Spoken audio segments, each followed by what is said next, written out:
आखिर क्यों 7 साल की उम्र में एम.आर. राधा ने अपना घर छोड़ दिया? क्यों एम.आर. राधा को नाटक मंडली के लोग हैजा नाम से बुलाया करते थे? कैसे बने एम.आर. एक थिएटर आर्टिस्ट से फिल्मों में सुपरस्टार? क्या एक मामूली अनबन ने दो स्टार्स की जिंदगी बदल दी थी?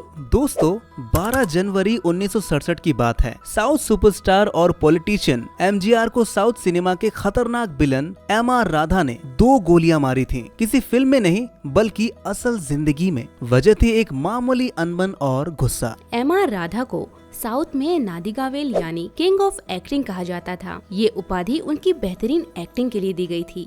साउथ के सबसे खतरनाक विलन और कॉमेडियन एम.आर. राधा का फिल्मों में आने का सफर बेहद दिलचस्प था। लेकिन अफसोस, एमजीआर को गोली मारते ही लोग उनकी जान के पीछे पड़ गए। एम.आर. ने 7 साल जेल में बिताए और बची कुची जिंदगी बिस्तर में। आज बॉलीवुड डायरी में जानिए एम.आर. राधा के रियल लाइफ विलन से रियल लाइफ विलन बनने की फिल्मी कहानी। एम.आर. राधा यानी मद्रास राजगोपालन राधाकृष्णन का जन्म 14 अप्रैल 1907 को चेन्नई के पास स्थित चित्रांदीपेट में हुआ था। वर्ल्ड वॉर में पिता की मौत के बाद एम.आर. राधा अपनी विधवा माँ के साथ रहते थे। बचपन से ही वे बेहद गुस्सैल और जिद्दी हुआ करते थे। करीब 7 साल के रहे होंगे जब एक दिन घर में खाना खाते हुए माँ ने उनकी प्लेट में मछली परोसी। उन्होंने माँ से मछली का एक एक्स्ट्रा पीस देने को कहा, लेकिन माँ ने इनकार कर दिया। एक मछली के टुकड़े से नाराजगी और बहस इतनी बढ़ गई कि उन्होंने गुस्से में अपना घर छोड़ दिया। 7 साल की उम्र में घर छोड़कर एम.आर. राधा गांव की थिएटर कंपनी के लिए काम करने लगे। हुनर इस कदर था कि उन्हें थिएटर कंपनी के साथ घूम घूम कर स्टेज शो करने के बड़े मौके दिए जाने लगे।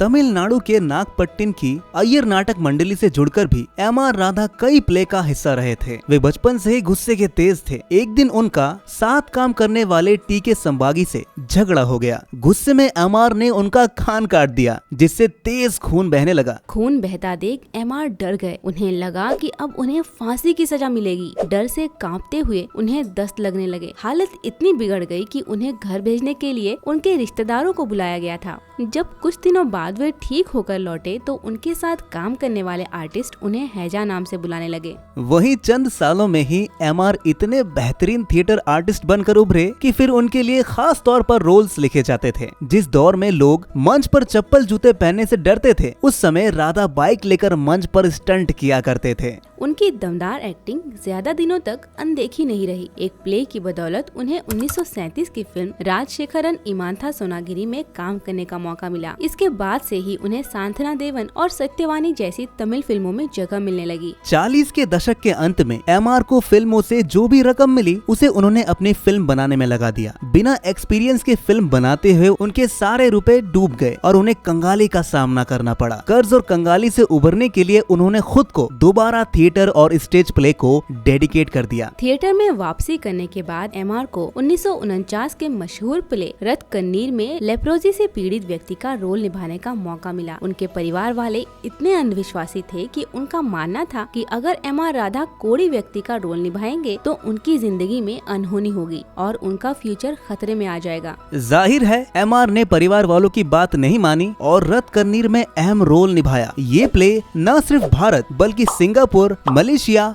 म्यांमार और श्रीलंका में भी काफी हिट रहा। कुछ सालों बाद डायरेक्टर कृष्णन पंजू ने मशहूर प्ले रथ कन्नीर पर इसी नाम की फिल्म बनाने का फैसला किया। उस प्ले में पहले ही एम.आर. राधा एक्टिंग कर वाह-वही लूट चुके थे। डायरेक्टर कृष्णन भी चाहते थे कि वही इस फिल्म में रहे। एम.आर. राधा अपने गुस्से और मनमर्जी से फिल्में करने के लिए पहचाने जाते थे। ऐसे में प्रोड्यूसर्स नहीं चाहते थे कि उन्हें फिल्म में लिया जाए। जब डायरेक्टर कृष्णन पंजू को दूसरे किसी एक्टर से तसल्ली नहीं हुई तो उन्होंने प्रोड्यूसर्स को राजी कर एम.आर. राधा को फिल्म का ऑफर दे दिया। एम.आर. उन दिनों स्टेज प्ले में व्यस्त चल रहे थे तो उन्होंने फिल्म साइन करने की कई बड़ी शर्तें रख दी। उन शर्तों में एक शर्त ये भी थी कि वो सिर्फ रात में ही फिल्म की शूटिंग करेंगे, क्योंकि दिन में वो स्टेज प्ले में व्यस्त रहते हैं। वहीं दूसरी शर्त ये थी कि वो इस फिल्म के 1,25,000 रूपए फीस लेंगे। 50 के दशक में ये एक रिकॉर्ड हाईएस्ट फीस थी। आखिरकार मेकर्स सभी शर्तें मान गए। फिल्म रथ कन्नीर में एम.आर. राधा को कास्ट कर लिया। इस फिल्म में एम.आर. ने विदेश से भारत लौटकर आए मोहन का बेहतरीन रोल निभाया था, जिसे लेप्रोसी डिजीज हो जाता है।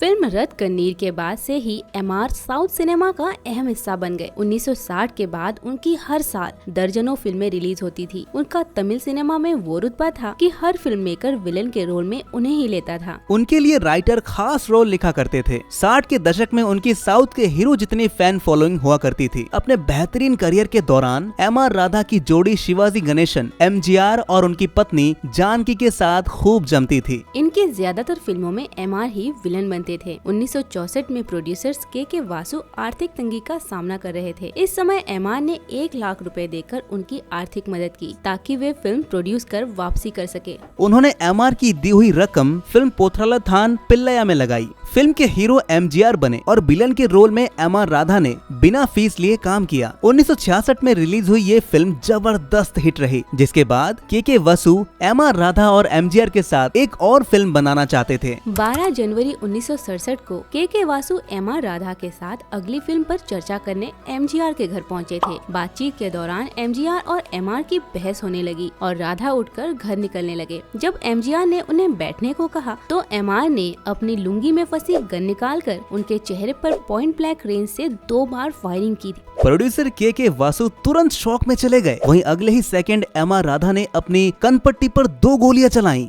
दोनों ही खून से लथपथ हो गए। एमआर राधा गिर पड़े और एमजीआर जख्मी हालत में अपनी पार्किंग में पहुंचे और ड्राइवर के साथ हॉस्पिटल निकले। कुछ समय बाद घर का स्टाफ एमआर को रोयापेट्टा में उसी गवर्नमेंट हॉस्पिटल में ले गया जहां एमजीआर गए थे। दोनों की एक ही डॉक्टर ने सर्जरी की थी। एमआर ने पहले हत्या के इरादे से एमजीआर पर गोली चलाई थी, फिर आत्महत्या के इरादे से खुद पर। हालांकि दोनों बार उनका निशाना चूक गया और खुदकिस्मती से दोनों को बचा लिया गया। एमजीआर पर चलाई गई 2 में से एक गोली उनके दाहिने कान में लगी थी, जिससे उन्हें सुनाई देना बंद हो गया था। वहीं दूसरी गोली उनके गले में जाकर फंस गई, जिससे उनकी आवाज बिगड़ गई। वहीं एमआर ने जो गोलियां खुद पर चलाई वो दोनों उनके कान को काटते हुए निकली। जैसे ही खबर फैली कि भगवान की तरह पूजे जाने वाले एमजीआर पर उनकी फिल्म के विलन एमआर राधा ने असल में गोलियां चला दी है, तो महज 15 मिनट में ही अस्पताल के बाहर 50,000 फैंस आ गए। कई फैंस मातम मना रहे थे, वहीं कुछ एमआर की जान लेने को उतारू हो गए थे। भीड़ को काबू करने के लिए एक्स्ट्रा पुलिस फोर्स बुलाई गई थी। वहीं गुस्से में कई फैंस ने एमआर राधा के घर में घुसकर तोड़फोड़ की थी। अस्पताल में एडमिट रहकर ही एमजीआर ने मद्रास स्टेट इलेक्शन का फॉर्म भरा। इसकी एक फोटो भी सामने आई थी, जब गर्दन और सिर में पट्टी बांधे हुए एमजीआर एक पेपर में साइन करते दिखे। फैंस और डीएम के पार्टी वर्कर्स ने उनकी ये फोटो पूरे तमिलनाडु में फैलाई। फायदा ये रहा कि 1967 में एमजीआर पूरे 27,000 वोटों से विधायक बने। ये मद्रास के इतिहास में सबसे ज्यादा वोट हासिल करने वाले विधायक थे। वही हालत में सुधार आने के चंद दिनों बाद ही एमआर राधा को गिरफ्तार कर लिया गया। मई 1967 में कोर्ट ने मामले की सुनवाई की। एमजीआर और इस इंसिडेंट के इकलौते आई विटनेस के वासु ने बताया कि बातचीत के दौरान एमआर अचानक खड़े हो गए थे। जब एमजीआर ने उनसे बैठने को कहा तो वे नहीं बैठे। ऐसे में एमजीआर और के वासु ने बात करना जारी रखा। कुछ ही सेकंड बाद एमआर ने अचानक उन पर गोलियां चला दी। वहीं अपनी सफाई में एमआर ने कहा था कि नेगेटिव आर्टिकल लिखने पर एमजीआर उन पर गुस्सा कर रहे थे। वे तत्कालीन तमिलनाडु के मुख्यमंत्री कामराज को मारने की प्लानिंग कर रहे थे। सबसे पहले एमजीआर ने उन पर गोली चलाई, फिर बचाव में उन्होंने गन छीनकर उन पर फायरिंग की। कई महीनों तक हुई सुनवाई के बाद 4 नवंबर 1967 को हाई कोर्ट ने एमआर को दोषी पाया और उन्हें 7 साल की सजा सुनाई। वही फिल्मों में कमबैक के बाद 1978 में एमआर की 5 फिल्में रिलीज हुई, जिनमें से ज्यादातर हिट रहीं। सब कुछ ठीक होने को था कि अचानक पीलिया होने से एमआर की हालत बिगड़ गई और आखिरकार लंबे इलाज के बाद 17 सितंबर 1979 को उनका 72 साल की उम्र में निधन हो गया। आपको बता दें कि एमआर राधा ने 4 शादियां की थीं। पहली पत्नी सरस्वती से उन्हें 3 बेटे और दूसरी पत्नी धनलक्ष्मी से 3 बेटियां थीं। वहीं तीसरी पत्नी जया से भी उन्हें 3 बेटियां और चौथी पत्नी गीता से 2 बेटियां थीं। तो दोस्तों, अगर आपको एमआर राधा की ये कहानी पसंद आई हो तो वीडियो पर लाइक और कमेंट करना ना भूलें और इसी तरह अपने पसंदीदा सितारों के बारे में जानने के लिए हमारे चैनल बॉलीवुड डायरी को सब्सक्राइब जरूर करें।